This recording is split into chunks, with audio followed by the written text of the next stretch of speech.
Agency raw Pakistan में दहशतगर्दी में मुलव्वस है, किसी को बलूचिस्तान का अमन मुतासर नहीं करने देंगे। वज़ीर आला सरफराज बुगटी ने भारतीय स्पॉन्सर दहशतगर्दों को वार्निंग दे दी। कहा दहशतगर्द शहरियों को निशाना बना रहे हैं, इनके खिलाफ सख्त ऑपरेशन की ज़रूरत है। रियासत की रिट चैलेंज नहीं होने देंगे। मुतालबा किया कि अफगान हुकूमत अपनी सरजमीन दहशतगर्दी के लिए इस्तेमाल ना होने दे।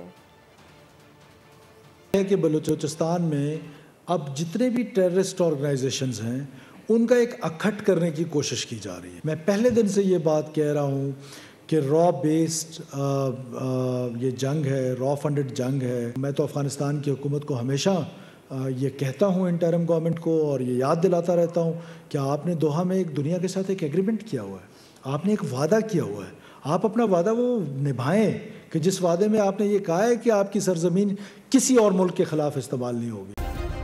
सब्सक्राइब करें और बेल दबाएं ताकि कोई खबर रह न जाए।